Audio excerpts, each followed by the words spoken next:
आज जो हमें एक ईमेल प्राप्त हुई वह एक भक्त ने लिखते हुए कहा है, यह बात अधिक पुरानी नहीं है। अक्टूबर 2021 नवरात्रि के दिन चल रहे थे। 2 दिन नवरात्रि के व्यतीत हो चुके थे। तीसरा दिन प्रारंभ हुआ था। दिन के 3 बज चुके थे। अचानक से मेरे हृदय में दर्द होने लगा। बड़े जोर से शरीर से पसीना आ रहा था। नब्ज थोड़ी मध्यम होने लगी। तभी अचानक से मेरी बहू भागते हुए मेरे पास आई और कहने लगी, पिताजी आपका स्वास्थ्य बिगड़ता जा रहा है, आप अभी का अभी हॉस्पिटल चलिए। मैंने मना कर दिया। मैंने कहा थोड़े समय बाद ठीक हो जाएगा, लेकिन उसने इतने में अपने पति को बुला दिया। मेरा बेटा आया। उसने आकर मेरा ब्लड प्रेशर नापा। वो अत्यधिक बढ़ा हुआ था। उसने कहा अभी का अभी हम आपको हॉस्पिटल लेकर चलेंगे। अब दोनों की जिद के आगे मेरी एक न चली। मैं तो यही चाहता था कि घर बैठे ही मेरे नवरात्रि पूर्ण हो जाएं, क्योंकि मैं सच्चे भाव से माता को मानता हूँ। बच्चे मुझे हॉस्पिटल लेकर गए। जैसे ही मैं अस्पताल पहुँचा, डॉक्टर देखकर हैरान हो गए। जब उन्होंने मेरे शरीर की जांच की, वह मेरे बेटे से कहने लगे, सही समय पर आप इन्हें अस्पताल लेकर आए हो। अभी का अभी इनका इलाज प्रारंभ कर दिया जाएगा। अब इलाज प्रारंभ हुआ। डॉक्टर ने कहा था हमें जांच करनी है और जांच करने के बाद हम थोड़े समय में ही हो सकता है इनका इलाज कर इन्हें छुट्टी दे दे। लेकिन जब मुझे वह ऑपरेशन थिएटर में लेकर गए तो वहाँ पता चला मेरी दोनों धमनियाँ 98% ब्लॉकेज हैं। उन्होंने आकर मेरे बेटे से कहा इनको तो स्टेंट लगाना पड़ेगा। मेरे बेटे ने कहा जैसे भी हो आप इन्हें स्वस्थ कर दीजिए। अब इलाज प्रारंभ हुआ। जाते समय डॉक्टर कहकर गया था सिर्फ 45 मिनट का समय लगता है, हम थोड़ी देर में इन्हें छुट्टी दे देंगे, फिर यह आईसीयू में आकर आराम करेंगे। इलाज प्रारंभ हुआ। मेरी आंखें खुली हुई थी। डॉक्टर इलाज करता जा रहा था, लेकिन अचानक से कुछ ऐसा हुआ जिसे मैं समझ नहीं पा रहा था। पहले तो मैं सब कुछ देख रहा था। अचानक से मेरी आंखों की रोशनी जाने लगी। अंधकार सा छाने लगा। उस अवस्था में भी मुझे एक बात का एहसास हो रहा था कि कोई मेरे नज़दीक बैठकर श्री दुर्गा सप्तशती का पाठ कर रहा है। पहले तो वह मुझे अपनी स्वर्गवासी माँ की आवाज़ लगी। फिर मुझे लगा हो सकता है मेरी बहू पढ़ रही हो। फिर मुझे अपनी धर्मपत्नी की आवाज़ लगी, लेकिन समझ नहीं आ रहा था कि कौन उस समय इस प्रकार दुर्गा सप्तशती का पाठ कर रहा है। इलाज चलता जा रहा था। इलाज चलते चलते मुझे किस समय नींद आ गई मुझे पता ही नहीं चला। इलाज जो 45 मिनट होना था, इलाज होते होते 4 घंटे लग गए। 4 घंटे बाद डॉक्टर मुझे बाहर लेकर आया और मुझे आईसीयू में एडमिट किया गया। मेरी बहन तब तक मुझसे मिलने आ गई थी। मेरी बहू और मेरे बेटे बाहर बैठे थे। आईसीयू में जब मुझे होश आया तब मैंने उन्हें बुलाकर पूछा कैसा हूँ, मैं ठीक हूँ। मैंने तो पहले ही कहा था मैं स्वस्थ हूँ। मुझे देखकर बेटे को रोना आ गया। मैंने पूछा क्या हुआ, क्यों रो रहे हो? तब कहने लगे पिताजी आज आपके बचने का चांस समाप्त हो चुका था। आपको देखकर जब डॉक्टर ने इलाज प्रारंभ किया तब उसे सब कुछ नॉर्मल लग रहा था, लेकिन जब इलाज प्रारंभ हुआ आपके शरीर ने काम करना बंद कर दिया। कुछ समय के लिए आपका हृदय भी रुक गया था, धड़कनें मंद हो गई थी और आपको 5 यूनिट खून एक्स्ट्रा लगाया गया है। यह बातें सुनकर मैं बिल्कुल अवाक रह गया। तब मैंने बेटे से पूछा तब क्या हुआ? तब वह कहने लगा डॉक्टर ने आकर मुझसे कहा है यह कोई परमात्मा की शक्ति है जिन्होंने आकर आपके पिताजी को बचाया है, अन्यथा ऐसे केस में बचना बहुत कठिन हो जाता है, बहुत मुश्किल होता है।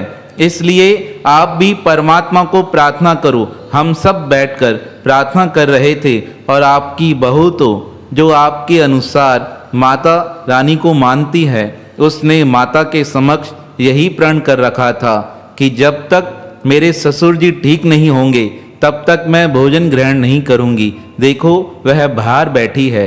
मैंने अपनी बहू को बुलाया, उसके सर पे हाथ रखा और उसे बातें कर कहने लगा, आज मैंने सच में अपनी माता रानी को साक्षात्कार देखा है। मेरा इलाज चल रहा था, मेरे नज़रों के समक्ष सब कुछ धुंधला होने लगा, कुछ भी मुझे समझ नहीं आ रहा था। लेकिन बेटी, अचानक से मेरे कानों में दुर्गा सप्तशती का पाठ चलने लगा। मैं हैरान हो गया, कौन पढ़ रहा है? लेकिन वह आवाज़ सुनते सुनते मुझे तो ऐसा लगा मैं कोमा की अवस्था में जा रहा हूँ। मुझे तो कुछ होश ही नहीं था। लेकिन जब अभी पुनः मेरा होश आया है तो मुझे वो आवाज़ प्रतीत होने लगी। तुमसे बात करते समय वह आवाज़ शांत हो गई है, पता नहीं वह कौन था। तब मेरी बहू कहने लगी, पिताजी, वह और कोई नहीं, जिसे आप सच्चे भाव से मानते हैं, वह माता रानी स्वयं आपका इलाज करने आई थी। लगता है उन्होंने स्वयं आकर आपके कानों में दुर्गा सप्तशती का पाठ किया है, जिसके प्रभाव से आज आप बच पाए हैं। अपनी बहू की यह बात सुनकर मुझे भी इस बात का एहसास हो गया कि माता रानी स्वयं आकर मुझे बचाने आई हैं। अब माता रानी की कृपा से मैं बिल्कुल स्वस्थ हूँ। निरंतर श्री दुर्गा सप्तशती का पाठ करता हूँ। पर देखिए, जो सच्चे भाव से माँ के चरणों में विश्वास करता है, माँ कठिन परिस्थिति में स्वयं आकर उसकी रक्षा करती हैं। इसका प्रत्यक्ष प्रमाण मैं स्वयं आपके समक्ष उपस्थित हूँ। किस प्रकार माता ने वहाँ आकर मेरे कानों में दुर्गा सप्तशती का पाठ कर मेरे समस्त संकटों का विनाश कर दिया। ऐसे करुणामयी माता के पावन श्री चरणों में मेरा बारंबार प्रणाम है। कितना आश्चर्य होगा आपको जब कोई इंसान आपके बिना कहे आपके मन के भावों को समझ जाए। आप क्या चाहते हो, आपके मन में किस वस्तु की इच्छा है, वह बिना कहे समझ जाए और आपकी वह इच्छा पूर्ण कर दे। यह देखकर आप भी मन में सोचने लगेंगे कि यह इंसान हमारे मन की बात को कैसे समझ जाता है। हम तो मन ही मन उसे अंतर्यामी मान लेंगे। एक ऐसा ही उदाहरण हमें पुस्तकों में पढ़ने पर प्राप्त हुआ। उन पुण्यमयी माताजी का नाम था श्री गोपाली जी। गोपाली जी सच्चे भाव से परमात्मा की भक्ति करती थी। एक बार उनके स्थान पर एक संत जी आए। संत जी कहने लगे, मुझे भोजन करना है। अब उनके मन के भाव को जानकर गोपाली जी ने भोजन बनाया। जैसे ही वह संतों को भोजन देने गई, संत जी कहने लगे, पहले इसका परमात्मा को भोग लगाओ। गोपाली जी ने कहा, आप स्वयं भगवान हैं, आप स्वीकार कीजिए, परमात्मा स्वीकार कर लेंगे। तब संतों ने कहा, ऐसा नहीं, आप मूर्ति के समक्ष जाइए, मूर्ति को अपने हाथों से भोग लगाइए। आज मूर्ति स्वयं आपके हाथों से भोग को स्वीकार करेगी। संत जी की आज्ञा मानकर माता गोपाली जी जैसे ही अपने परमात्मा की मूर्ति को भोग लगाने लगी, उन्होंने जैसे ही मूर्ति के मुख के समक्ष भोजन रखा, कहते हैं उस मूर्ति ने भोजन स्वीकार कर लिया। यह देखकर माता बड़ी प्रसन्न हुई। वह गदगद हो दौड़ते हुए जैसे ही संत जी के पास पहुंची, वह देखकर हैरान हो गई। संत जी अंतर ध्यान हो चुके थे।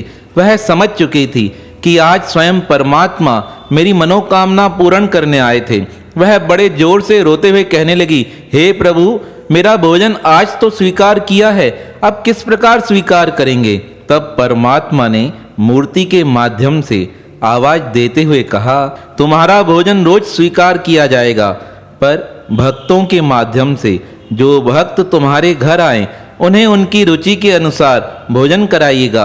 अगर वह तृप्त हो गए तो समझ लेना कि मैंने भोजन स्वीकार कर लिया है। अब जो भी संत उनके घर आए, वह जो इच्छा लेकर घर की ओर आता था, वह ही भोजन उसे प्राप्त हो जाता था। एक बार दो संत मिलकर जैसे ही गोपाली जी के घर पहुंचे, उनके मन में इच्छा थी कि आज हमें भोजन में खीर मिले। जैसे ही माता गोपाली जी भोजन बनाने लगी, भगवान ने आदेश दिया संतों के लिए खीर बनाना। वह खीर तैयार कर जैसे ही संतों को भोग लगाने लगी, संत हैरान हो गए। सोचने लगे हो सकता है अकस्मात हुआ हो। दूसरे दिन संतों ने मन में इच्छा की आज हमें बाजरे की खिचड़ी मिले। जैसे ही माता गोपाली जी आज संतों के लिए भोजन बनाने लगी, श्री कृष्ण ने कहा आज संतों के लिए खिचड़ी बनाओ। अब भगवान का आदेश मानकर माता गोपाली जी ने संतों के लिए बाजरे की खिचड़ी बनाई। जैसे ही खिचड़ी बनकर तैयार हुई, वह संत हैरान हो गए। हम तो माता जी से कहते नहीं हैं, पर यह कैसे जान लेती हैं? हमारी रुचि के अनुसार ही हमें भोजन प्राप्त हो जाता है। यह देखकर संत बड़े हैरान होने लगे। उन्होंने कहा कल का दिन और आजमाया जाएगा। तीसरा दिन हुआ। संतों ने मन में निश्चय कर लिया कि आज हमें क्या क्या खाना है।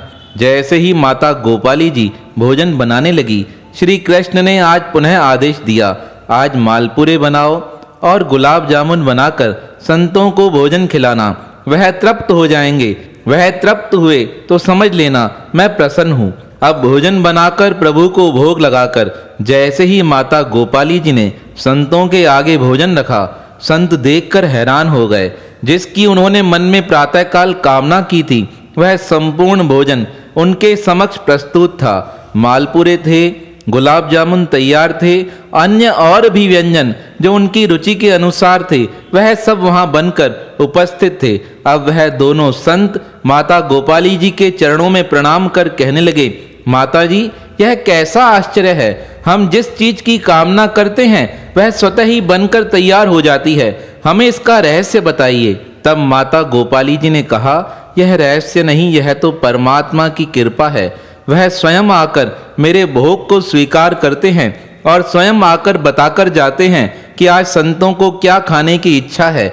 मैं उनकी आज्ञा अनुसार ही आप सबका भोजन स्वीकार करती हूँ। यह चमत्कार देखकर वह दोनों संत माता गोपाली जी के चरणों में प्रणाम करने लगे। धन्य हो माता, आप धन्य हो। आप तो यशोदा के समान हो, जिसे परमात्मा स्वयं अपनी रुचि के अनुसार बताता है कि मुझे क्या खाना है। जब संतों ने इस प्रकार माता गोपाली जी की सराहना की तो सारे समाज में उनका नाम विख्यात हो गया। अब तो सारे समाज में माता गोपाली जी की जय जयकार होने लगी। जो किसी प्रकार की इच्छा रखकर इनके घर पर आता है, उसकी समस्त इच्छाएं पूरी हो जाती हैं।